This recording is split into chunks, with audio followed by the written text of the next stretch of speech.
Hello students, welcome back to another video of class 6 of geography subject. Today I am going over a brief tutorial of your fourth lesson in geography, maps. Map यानी मानचित्र. A map is a representation or a drawing of earth's surface or part of it on a flat surface according to a chosen scale. एक मानचित्र धरती की सतह का रेखा चित्र होता है जो प्रदर्शित करता है धरती के एक हिस्से को या धरती की सतह को एक चपटी सतह पर जिसे चुने गए स्केल के ऊपर माप कर बनाया जाता है. A book of map is an Atlas.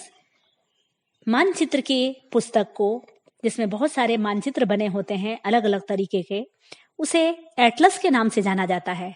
The science of map making is called cartography.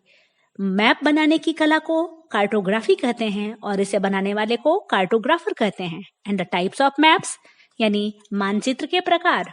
Maps are of many types. मानचित्र कई प्रकार के होते हैं.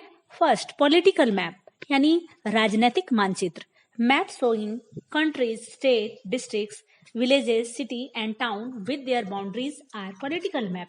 वैसे मानचित्र जिसमें राज्य को, जिले को, गांव, शहर या उनकी सीमाओं के साथ जब उन्हें प्रदर्शित किया जाता है तो ऐसे मानचित्र को राजनीतिक मानचित्र या पॉलिटिकल मैप कहते हैं.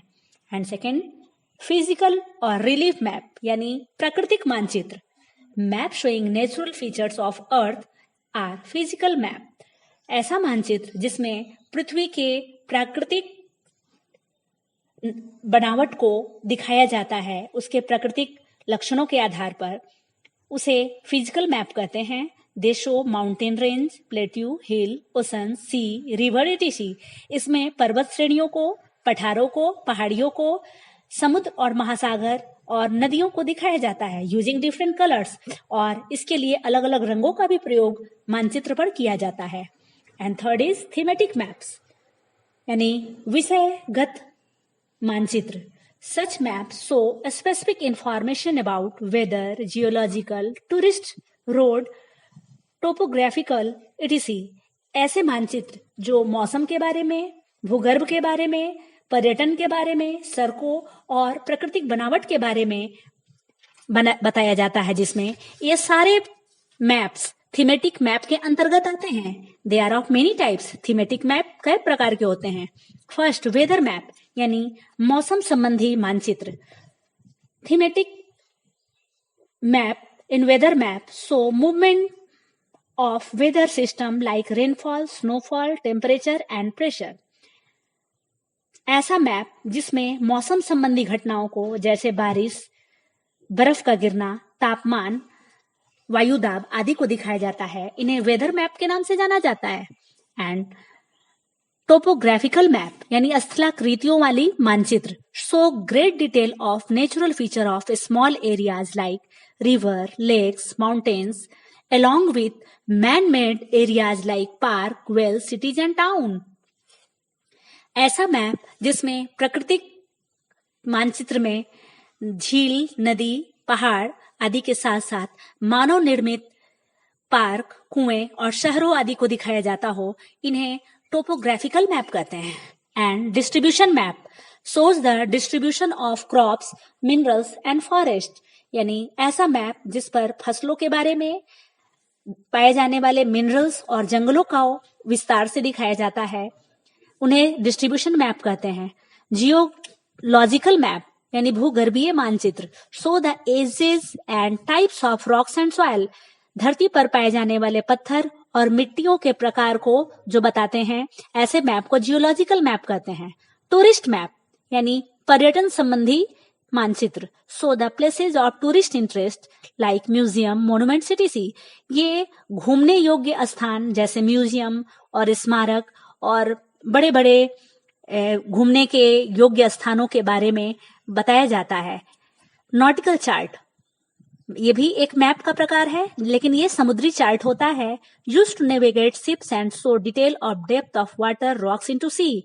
यह नौकायन संबंधी जानकारियों को बताता है जो जहाजों को दिखाता है और समुद्र में पानी की गहराई को और समुद्र में पाए जाने वाले पत्थरों के बारे में, यहाँ तक कि किन स्थानों पर जहाजों को उतरना है, इन सभी चीजों के बारे में नॉटिकल चार्ट के द्वारा बताया जाता है।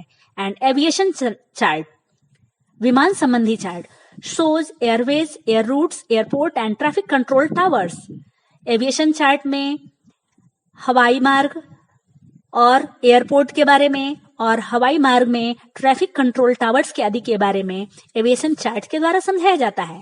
And the next, components of map, यानी मैप बनाने में कौन कौन सी चीजों का प्रयोग किया जाता है। The components of map are distance, in distance, scale, sketch and plan, and direction, conventional symbols. And the first we deal with scale. Scale means माप. Distance is measured in term of scale. किसी भी मानचित्र या map में दूरी को scale के रूप में मापा जाता है। Scale is the relation between the actual distance on the ground and the distance shown on the map. और स्केल वह माप है कि धरती पर जो वास्तविक माप है उसको कागज पर या मैप पर छोटा करके या विस्तार करके दिखाया जाता है। The scale is generally drawn on the top और बॉटम ऑफ ए मैप और गिवन इन वर्ड्स। कोई भी मैप जब बनाया जाता है तो उसमें स्केल को कि कितने माप का ये चित्र बना है, मानचित्र बना है, उसे या तो ऊपर में लिखा जाता है या शब्दों में वो नीचे लिखा जाता है। For example 1 centimetre is equal to 100 kilometre. 100 kilometre को 1 सेंटीमीटर के रूप में दिखाया गया है, तो इसे इस तरह से लिखेंगे। When large areas like continents or countries are to be shown on the paper, then we use a small scale. तो स्केल भी दो प्रकार के होते हैं। जब बहुत बड़े क्षेत्र जैसे महादेश या किसी देश को पेपर पे मानचित्र पर दिखाना हो तो उसे स्मॉल स्केल में मापेंगे। When a small areas like village or town is to be shown on a paper, then we use a large scale. जब हमें किसी छोटे से गांव या शहर को दिखाना है कागज के ऊपर या मैप के रूप में तो उसे लार्ज स्केल पे बनाते हैं। And the second is sketch. A sketch is a rough drying of an area without using scale and direction. एक स्केच या एक खांचा जो बिना स्केल की सहायता से और बिना किसी डायरेक्शन की सहायता से बनाया गया एक खाका खींचा जाता है किसी क्षेत्र का तो उसे स्केच कहते हैं। Which tell us where a particular place is located with respect to certain other places. उसमें यह बताया जाता है जिस स्थान के बारे में हमें जानना है कि वह कहाँ है और आसपास के कौन से स्थान हैं। उसमें जैसे किसी को लखनऊ जाना हो और वहां किसी व्यक्ति के डॉक्टर के घर का पता चाहिए तो वह उस स्थान के लोकेशन को स्केच के द्वारा भी दिखा सकता है। And the plan, A plan is A detail drawing of A small area drawn on a very large scale. एक प्लान जो है वो बहुत ही विस्तृत रूप से छोटे से क्षेत्र को बहुत ही विस्तार से स्केल के अनुसार बनाया जाता है। A plan is a layout of buildings and space draw through scale. एक प्लान जो होता है किसी बिल्डिंग का लेआउट होता है जिसमें वह कितनी जगह में बना है और कितने उसमें कमरे हैं, ये सारी चीजों को उसमें विस्तार से बताया जाता है। फॉर एग्जाम्पल ए रूम और ए हाउस, जब किसी हम कमरे का लेआउट बनाते हैं या प्लान बनाते हैं या किसी मकान का लेआउट बनाते हैं तो उसमें हम सारी चीजों को विस्तार से दिखाते हैं। And second is direction.